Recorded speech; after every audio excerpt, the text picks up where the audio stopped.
Good evening, everyone. Hello to you all from the Pape Meditation Retreat here in Chiang Mai, Thailand. Today, I am going to be talking about a topic that is so important, yet I've been putting off for quite some time. And the topic today is about meditation. This topic for me, I wanted to hold off on just because it is quite lengthy, it's quite deep. Yes, it is necessary, but for me, I wanted to be able to provide everyone with support. If we talk about this kind of topic, then I want to make sure you have a reference to utilize and to make sure you are successful in your practice. But I think from today on, it's time that we delve in a little bit deeper and spend some time talking about meditation. With that, I just want to announce that it's been about a year now. We've been working on writing a book, and as of this week, it is finally finished and we are gonna launch it. So we're just excited. The book, it's called The Building Blocks of Meditation, and then the subtitle is The Purpose of Meditation and How to Start a Daily Practice That Actually Sticks. To accompany it, we also designed a journal. And when we are meditating in the monastery, especially with the new monks, we just find that journaling your meditation will help support your process. That way you get to see the patterns that emerge, see the challenges and the obstacles. But for those who are on their meditation journey, I hope this is helpful along with the videos that will be coming along. And we'll slowly, step by step, introduce you to this topic, and we will handhold you through. I just want to say thank you to Luang Pi Michael, who is the co-writer and the editor for this book. He also teaches here at the Pape Meditation Retreat. So many of you who have come here, you had the luxury of sitting and meditating with him, and to hear the story and his journey is just wonderful. Along with that, to say thank you to Luang Pi Tim. The design, the illustrations that you see to accompany each of the exercises, the concepts, is just very beautiful. And then also with Emmy, who helped to format it. So I just want to make sure we thank everyone who participated and supported the creation of this book. So as always for me, I want to put a disclaimer that for me, I'm not a scholar. I don't know all the intellectual part of it, but for me is I'm just coming it from a practitioner's lens. I want to language a resource that is simple, that is understandable, and that is practical. And for me, anytime I do these kind of things, I want to take my time, and I always come from the lens of this is what I wish I had as I was starting my practice. I want to hand hold you through and then make it usable, so then you can integrate it into your life and actually practice it. And again, make it so that it actually sticks.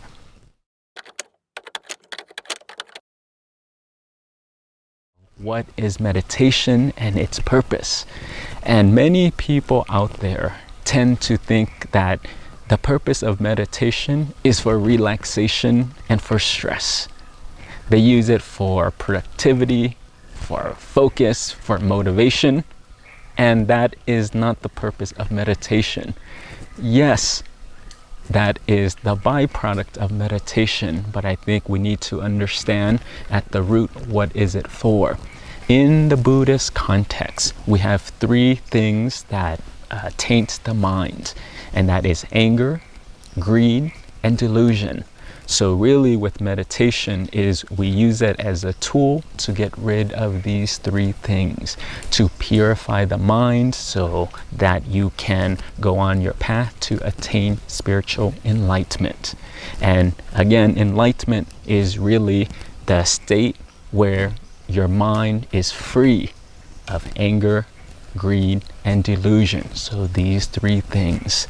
So I know now, for those who are out there watching, for your context at home, you may not be pursuing that at the moment because you're like, I have a family, I have to go to work, and I'm just trying to breathe and survive. And I understand the importance of meditation.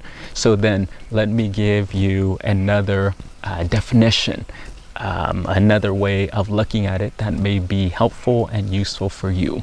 But for me, the way I would define meditation is really the tool that helps you to develop the skill of neutral observation. With this neutral observation, then you can see yourself, you can see other people, and then you can see your situation very clearly. So this is seeing the reality of things. In Buddhism, the Buddha taught us perception. He taught us to see things as they are and to see things clearly. So with that, let me give you two analogies that may be helpful. The first one is just imagine like a cup of water. This cup of water can be symbolic of your mind. And this cup of water is just pure. And if I were to put an object behind this cup of water and lift it up for you to see, you can see the object clearly. And with the mind, because it is engaged in the outside world, it's engaged in the external world, it has a habit of getting dirty.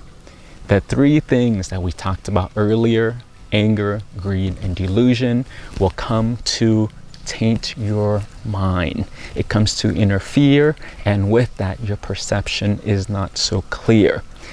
With this cup of water, with your mind, it's at its neutral state, or at its root state, is it should be pure. Then what happens is when you go out into the world, something happens to you, and then you get angry. And the analogy we can use is like you're turning up the heat. You're turning up the water, and it starts to simmer, and then it starts to boil. It makes all these bubbles, and it's just circulating. And if you were to look through this class, to look at the object on the other side that is still the same thing, with your perception, with your lens, you can't see the object clearly because the water, it's boiling, it's ferocious, and it taints that perception. Then we can use with greed.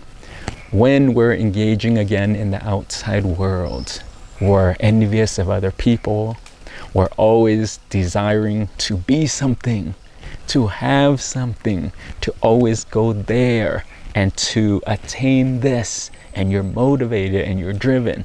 Again, when you have greed, then the analogy we can use is like you're putting dye. Every time the situation comes up, anytime you're wanting something, then let's put a drop of blue dye. Let's put a drop of green dye.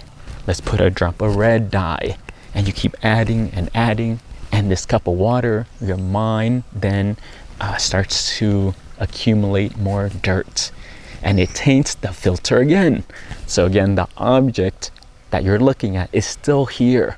But because your cup of water is tainted and it's dirty, then it changes the perception of this object. And then the last one is delusion. Same thing, but imagine you're putting dirt and you're putting mud into the water. It gets clouded, and now this is very thick and you can't even see the object at all. This is delusion and you can't see it clearly. So your mind is here. It's looking at the world, it's experiencing the world, and again, you're looking at yourself, you're looking at other people, and then you're looking at life or the situation itself, and because the mind is tainted, you cannot see it clearly. And in Buddhism, again, the root cause of everything is right here: anger, greed, and delusion. That's the first concept.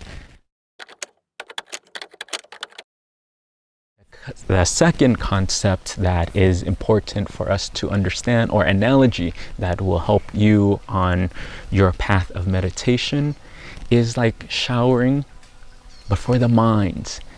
We understand this concept of showering.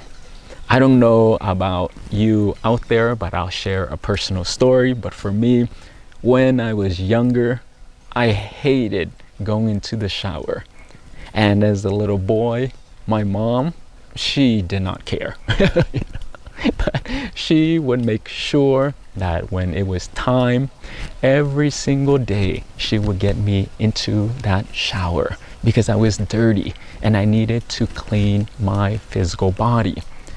Then I started to use my logic, started to be smart with my mom, and I'm like, Mom, I didn't even do anything today. I just laid on the couch. I just watched cartoons all day and I'm not even dirty. So I don't have to shower. And my mom was like, no, that does not fly. And we're gonna go shower now.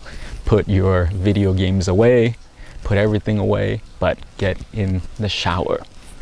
And this just kept happening. And showering for me, I just did not enjoy it, because you would get shampoo in your eyes, you would be just very cold, it would take time from your laying down or playing video games, and it was just not as of interest to myself. So if you can relate to that, then that's wonderful. But with that, as parents or as adults now, we just understand that the body automatically gets dirty. So you can say, well, today I didn't do anything, so I'm not gonna shower. Okay, fine. Let's go with that example. And then the next day, okay, your body gets a little bit more grimy. It starts to feel uncomfortable, and you're like, you know what? I'm still tired. So I'm gonna put it off and let me not shower. And then your body again accumulate more dirt. Imagine if you do not shower for 1 week. What would that be like? Okay, for you, you might be uncomfortable, but by this time, now other people will start to notice it. You may have an odor that comes with it that is not so fun. And then now imagine if you don't shower for a month. Now it's just very bad. And we have been trained from a young age to shower. So whether we are having a busy day, you all still shower. Whether you are not feeling good, you feel down, and again, we still shower because it has been a habit. It's the same thing for the mind. The mind also gets dirty, but we just can't see it. You know, there's no soap, there's no detergent that you can wash it with. So then, the tool that we use for that is meditation. And when we are interacting with the world, our mind automatically starts to store information. When we are engaging with other people, then we collect the feelings. When we get into an argument, the conversation that we have, we store all this in our minds. Every time you see advertisements, you walk down the street and you have an experience, you're connecting with people, and there's positive ones, there's negative ones, and each time you collect it. And each time you taint your mind. And what people tend to do is that they keep stirring everything that is in their minds, the challenges, the struggles that you have, We keep thinking, we keep interacting, we keep engaging, we keep trying to solve, and we keep getting into problems and we keep getting into trouble. But the solution is, again, put the cup down, imagine all the dirt, the boiling water, the dye, the mud, just simply settling down. And that's it. Don't engage with it, but just observe with it. And just sit. And just keep sitting and sitting some more. And what you notice is in the glass of water, all the particles start to fall to the bottom. And with time, then you can start to see things clearly again. But this concept is important because the same way we shower the physical body every day because it gets dirty, use this concept and shower the mind, and that is with meditation. And this is how we purify it, again, of anger, greed, and delusion. And let's go full circle. I know many people out there are struggling with mental health issues. They're struggling with the burdens and the heaviness, and there is a lot going on in the world. There is the pandemic, there is political issues, there is the stressors that you're feeling regarding your family and your work and the climate. Those things are all real. I don't want to discount that. However, with that, what is even causing us more of the suffering is our mind, is our perception of our experiences, is our perception, again, of ourselves, of other people, and what is really happening. We add stories to it, we add our emotions, we're critical, we judge, and again, we taint the experience. So with everything that is out there, we can't see what's happening clearly. So then to address the purpose of meditation, again, is to purify your mind, develop the skill of neutral observation. When your mind is pure at its natural state, it's luminous, it's bright. When you can see all the conditions that is laid out in front of you very clearly, that is step one.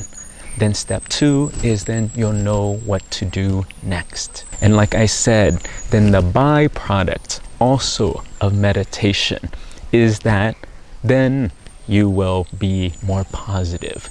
Then you'll be able to develop the wisdom and then see things with a glass half full. Then you'll see opportunities.